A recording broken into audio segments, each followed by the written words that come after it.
l'artisme des uns n'est pas celui des autres, c'est ça le problème. Mais c'est vrai que j'essaye de créer l'image qui, à mon sens, est la plus belle, la plus à même de ravir le joueur qui déambule dedans. D'être immergé comme ça dans le décor, ça donne de nouvelles sensations, ça crée un nouveau rapport avec l'histoire. Bonjour mon père. Bonjour ma fille. Le jeu d'aventure, c'est quand même quelque chose de très scénarisé, de très littéraire entre guillemets, qui n'a rien à voir avec un jeu de sport ou un jeu de baston où le scénario n'est qu'un argument en fait.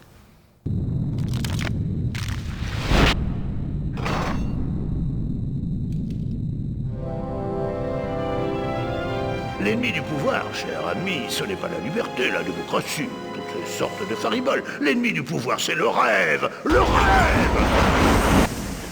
La mer zone, c'était miraculeux. C'était un état de grâce. C'est un jeu qui s'est fait de manière artisanale, qui a failli capoter une dizaine, une vingtaine de fois. Et tout d'un coup, ça a marché. On a vendu 10, 20, 30. Il y a eu de bons articles, un prix ou deux, et 3 ou 4. Et puis de fil en aiguille, on en a vendu énormément, quoi.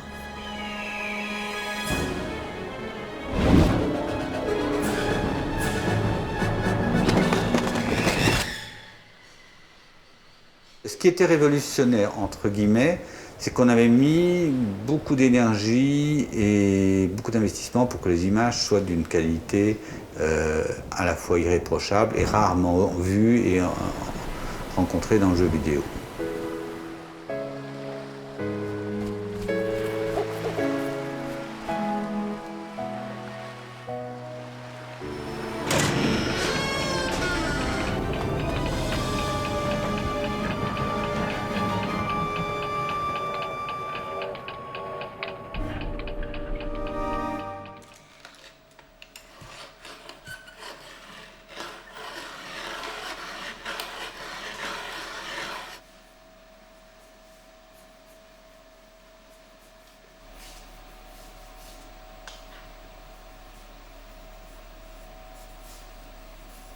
J'aime beaucoup les tout premiers instants parce que c'est là qu'on délire le plus, c'est là qu'on espère le plus. On va dire, on va faire le jeu du siècle, on va faire et on va rajouter ça, et on va rajouter ça. Et tout est permis parce qu'il n'y a pas encore eu de compte budgétaire ni rien.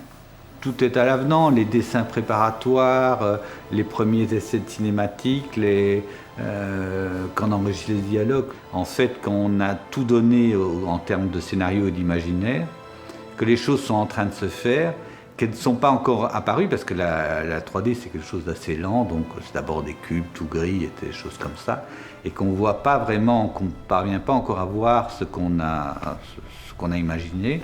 Et puis la fin est beaucoup plus excitante, beaucoup plus fatigante aussi, beaucoup plus énervante. Mais tout arrive, la musique, les paroles, les images, tout se fond l'un dans l'autre. Bon, là c'est autre chose.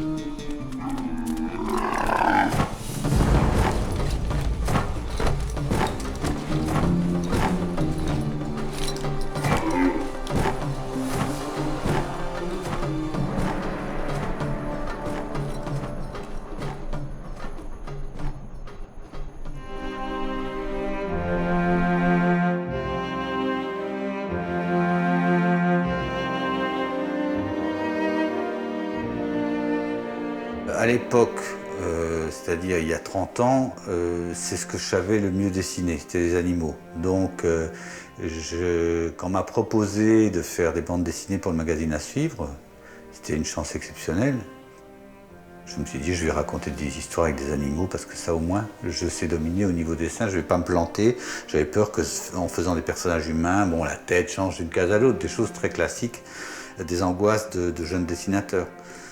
En plus, comme je devais faire les scénarios, je me suis dit, je vais raconter des histoires de polar, parce que des histoires très référentielles, des histoires où on peut parodier. Et en tant que jeune auteur de bande dessinée, de jeune scénariste, je ne me sentais pas capable de faire autre chose que de la parodie. Mais j'avais en fait un goût général pour le roman populaire, pour les grandes histoires mélodramatiques et des choses comme ça, qui n'allait pas a priori dans ce style de bande dessinée, mais que je faisais rentrer malgré tout dedans.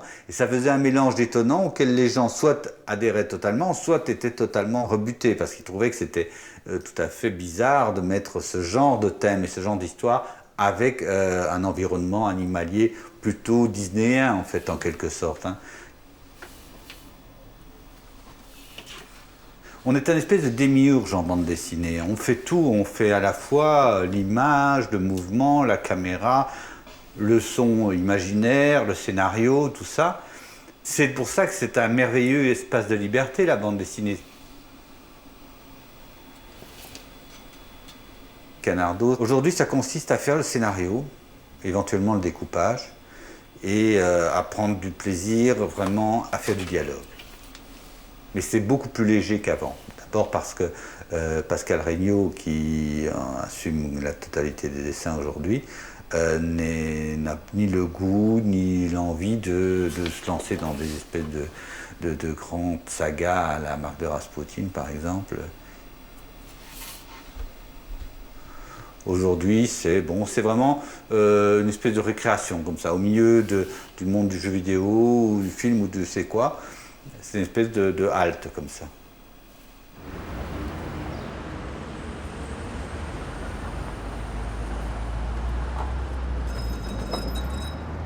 Je suis né à Bruxelles, j'ai vécu à Bruxelles. Il y a des choses dans Bruxelles avec qui j'ai une affinité presque organique. Que ce soit le décor, les maisons, la manière de vivre. C'est bizarre, quand j'arrive à Bruxelles, je me sens euphorique.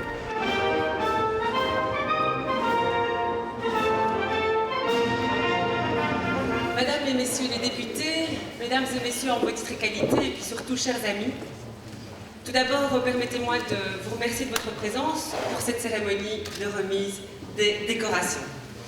Alors mesdames et messieurs, en vertu des pouvoirs qui me sont conférés, je déclare M. Benoît Socal officier de l'ordre de Léopold II. C'est Léopold II.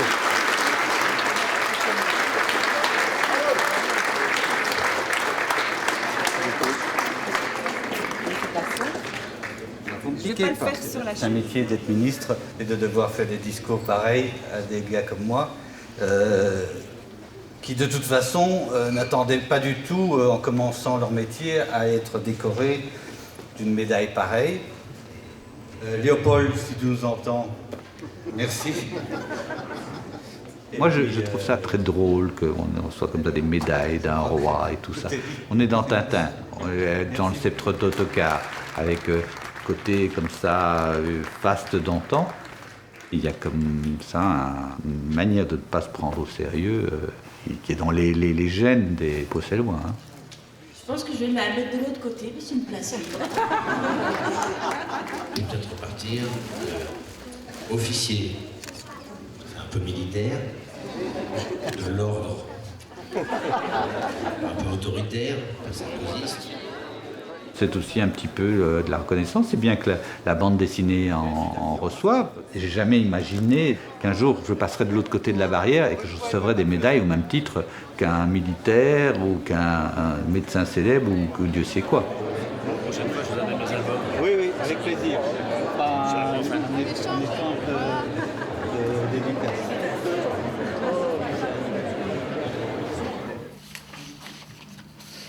Christina, on prend n'importe quelle... Elle a un accent russe, ça il faut le dire.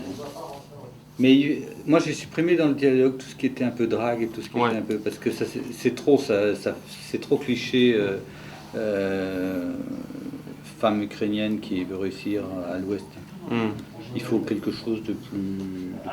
il parle tout le temps. Excuse-moi, vous avez tranché un grand classique qui est la question des accents? Il n'y a pas d'accent sauf pour les deux autochtones et la russe. D'accord. Et sinon les autres et éventuellement l'italien, l'architecte. Lorenzo, mais super light. Super light.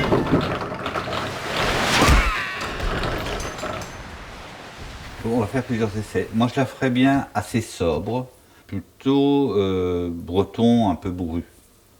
Si tu vois, je sais pas si t'es breton ou si t'es bourru. Non. Ça tourne. Des traces rouges sur le visage de Jones, une trace de griffure, Pas de signe classique de noyade ou d'hydrocution. Et cette blessure sur son front est trop superficielle pour avoir causé le décès. Que faisait Hubert Denelan au belvédère de la Tortue la nuit dernière? Alors là, pareil, hein, tu poses la question à quelqu'un. C'est pas mal, hein, quand même. Ouais, ça va. D'accord, ok.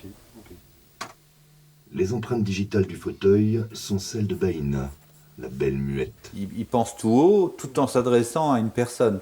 C'est pas, il y a des questions très précises comme où étiez-vous la nuit dernière, et puis à quoi donc peut servir ce morceau de tissu, par exemple. C'est à la fois une question et une réflexion à voix haute. Les empreintes digitales sur le fauteuil sont celles de Baïna, la belle muette. Dans tout ce qu'on fait en général, il y a des blancs, il y a des moments ou d'ennui, ou des moments neutres, où j'ai pas grand-chose ni à faire, ni à dire. J'écoute d'une oreille pour voir, par exemple, si c'est en enregistrement, si tout se passe bien, si il n'y a pas de grosses gaffes de la part, par exemple, du comédien, ou des choses comme ça. Mais je m'occupe. De la bibliothèque.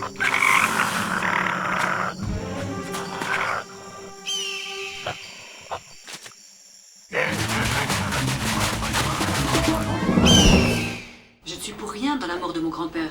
Vous le savez bien, Norm. Quoi qu'il en soit, ma première Bien ce qu'elle a fait, hein, a été de ce retrouver petit l'arme truc-là. du crime. J'avoue que cela n'a pas été très compliqué puisque j'ai mis la main sur une arme correspondant au projectile trouvé dans le corps de Walter Jones dans son propre bureau. Et cet homme approchant le double quintal... C'est-à-dire, au lieu d'avoir « il est là et il s'en va », c'est de l'avoir « il est là et il s'avance et il regarde le corps ». Ça me dérange pas, moi. C'est pour la liaison de la séquence d'avant, ça te dérange pas que ça parte comme ça? Non, parce que c'est un peu vivant. Il dit je vois le cadavre, j'en tire mes conclusions. Ok, d'accord. Je n'ai pas été en mesure de le retourner. Quand j'ai commencé à faire du jeu vidéo, si j'ai pris le temps de m'y intéresser, c'est aussi parce que j'avais une espèce de saturation du travail, pas de la bande dessinée, mais du travail que comportait la bande dessinée.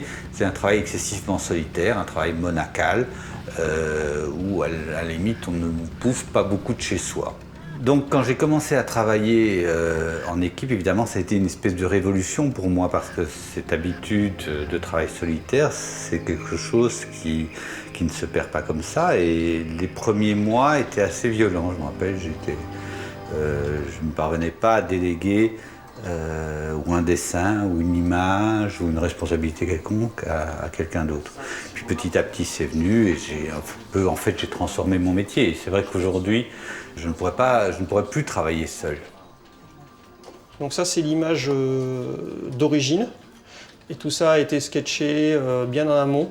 Et finalement c'est la partie transition entre le scénario de Benoît, la partie maquette. Et au final, on a l'image assemblée par les artistes, et ensuite après Benoît qui retravaille et qui post-produit tout ça pour donner sa patte à quelque chose qui a été fait par tout un tas d'intermédiaires. En fait, il devait rajouter un petit peu de plantes par-ci par-là. Au niveau de l'animation, il devrait Alors, on va dire ceci, Thomas. Bon, le truc le plus flagrant, c'est le raccord là. Et puis pour l'animation de tout ça, je pense qu'on ne va pas animer ça aussi fort. Il amène quelque chose en plus qu'on ne retrouve pas sur les autres jeux, vraiment une vraie fibre artistique, donc en particulier pour le scénario, qui lui est vraiment très étoffé, où on a l'impression d'être dans un film ou dans une bonne série.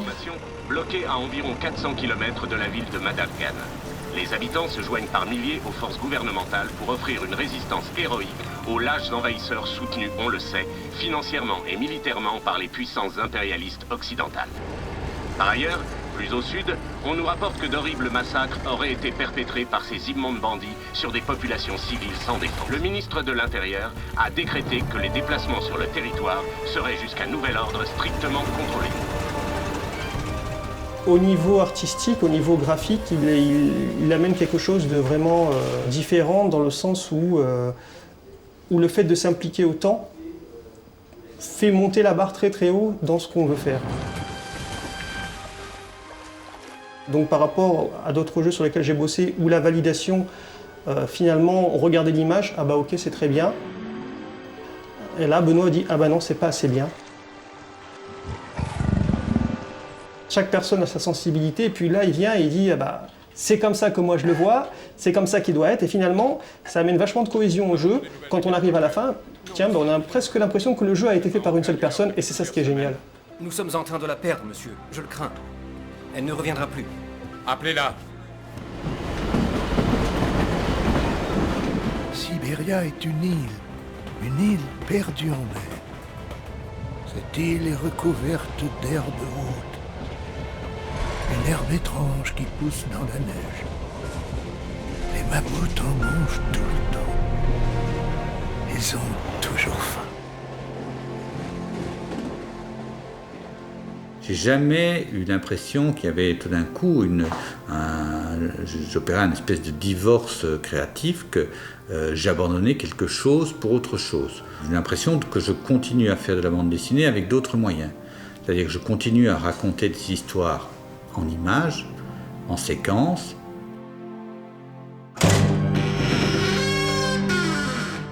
Quand on veut raconter une histoire, quand on veut emmener quelqu'un, lui prendre la main et l'emmener dans une histoire, il faut l'emmener avec les outils et les armes d'aujourd'hui, parce qu'on a une concurrence qui fait que notre imaginaire, notre faculté à nous émerveiller est certainement un peu émoussée par la profusion justement d'outils d'émerveillement.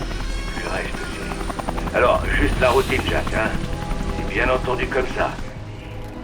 Tu me rends un sacré service, tu sais. Soigne-toi bien, Vic. À bientôt. La météo n'annonce rien de bon, inspecteur. Ça risque de tourner au cauchemar d'ici quelques heures. On passera vous récupérer à 16h.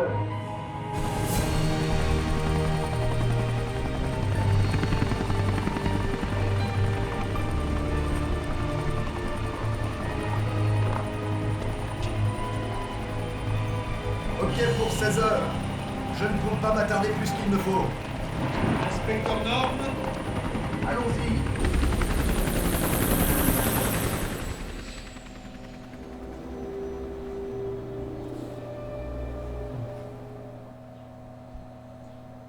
Il faut unifier en fait une espèce d'aperçu général des choses. Ce bleu ne convient pas, bien qu'ils aient mis de la pluie, il ne convient quand même pas exactement. Donc je voudrais simplement rechanger toutes les informations de couleur pour que ça s'intègre parfaitement dans le jeu en général. Donc plutôt que d'essayer de s'expliquer, de vouloir directement un résultat final en se mettant derrière l'épaule de l'infographiste, je récupère toutes les images et je règle à ma manière à la fois les couleurs, la brume, le brouillard, toutes ces sortes de choses. Oui, je prends énormément de plaisir à ça parce que d'abord, c'est une manière d'intégrer le projet et d'être quand même décideur de chaque aspect des images produites, mais ça permet d'intervenir au final sur le travail en équipe de manière très très efficace. Surtout que souvent, pour un même projet, les équipes sont un petit peu disséminées un peu partout, que ce soit justement en Slovénie ou à Paris ou ici à Reims. Et donc il faut se trouver à la fois un langage et des outils communs pour permettre d'échanger des images, des fichiers et de centraliser tout ça.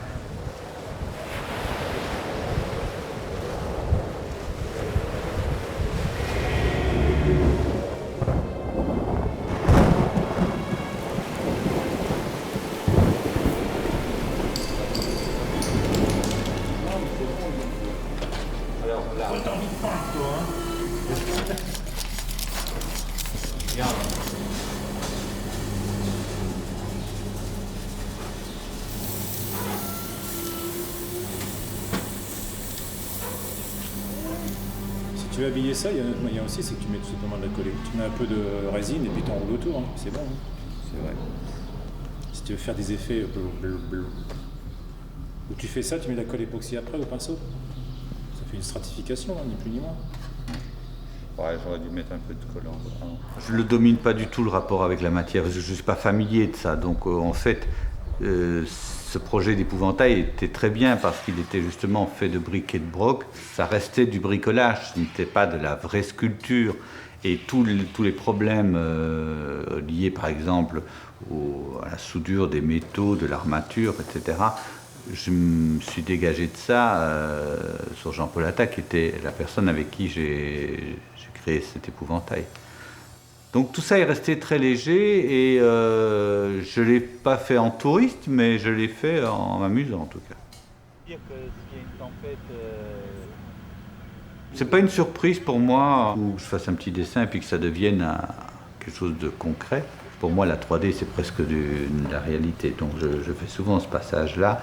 Donc, la vraie réalité, quelque chose de palpable, pour moi, c'est une étape de plus, mais qui n'est pas spectaculaire. Je trouve qu'il y a beaucoup plus d'émotions à voir s'animer des personnages qu'on a créés sur papier, par exemple dans le cadre d'un dessin animé ou d'une cinématique de jeux vidéo, des choses comme ça.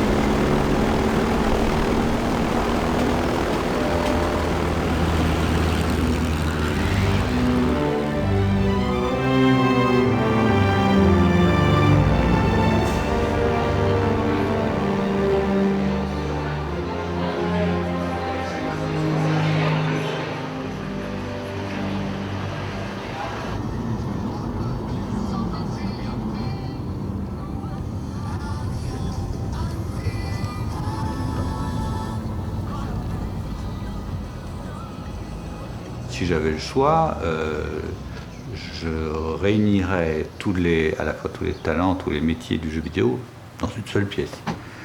C'est clair. C'est avant tout un choix économique parce que les choses ne sont pas faciles en France. Un jeu vidéo, ça se vend et ça se rentabilise, et ça s'équilibre en fait avec le monde entier. Nous ne sommes pas dans une économie franco-belge comme la bande dessinée. Donc nos concurrents sont des gens qui travaillent au Canada et qui font des jeux pour la moitié du prix, ou en Slovénie, ou du sais où. Et donc il faut en tenir compte. Then do the editing. And in the end, you only have to make the final render. I send to you some sketch with attitude. Si tu peux passer le début, le premier. Quand il défonce une porte, when you break a door, I've never break a door. Here in this one. Hein? C'est just that. You fais comme ça. And you go comme ça. And not, if you make that, it's not the same. You mean that the it's move not that is here, dynamic, you know? You want something stronger? Tu veux un choc plus... More, I think it's better to make that to make... Oh, more with the ankles than with the shoulder. J'ai l'impression de perdre mon temps parce que souvent, je ne suis pas sûr de bien me faire comprendre. Avec les Slovènes, il y a une vraie barrière de langage parce que la langue slovène est parlée que par des Slovènes qui ne parlent pas très bien anglais et que moi, je ne suis pas non plus un champion du monde des langues étrangères. Parfois, c'est une difficulté culturelle aussi. Il faut répéter les choses 10 fois, 20 fois. J'ai jamais l'impression que c'est inutile, mais il y a parfois une certaine lassitude à toujours répéter les choses, quitte à les mimer, etc. Comme ça, on comprend qu'après ça, lui... Et du coup, ça se fait en montage. You're a smart guy. That's why I'm the boss. Ah, ça se fait au montage, ok. Mais oui, parce qu'en fait, c'est pas con du tout. Plutôt que on verra effectivement pas la tour, faisons bouger toute la caméra. Mais bien sûr. Oui, oui, oui, oui.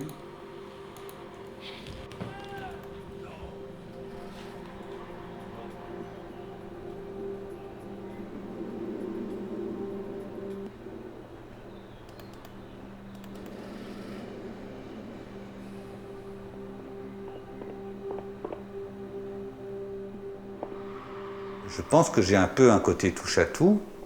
Alors ça veut dire que j'ai les capacités d'être touche-à-tout. Et le défaut de tout ça, c'est que, évidemment, les choses ne sont pas nécessairement poussées à bout. Enfin, tout est relatif, bien entendu.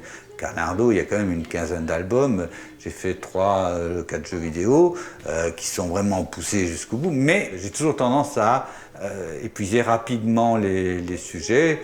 Je pense que la bande dessinée, j'ai à peu près fait le tour de la technique. Et en tout cas, c'est pas là que ça va m'exciter.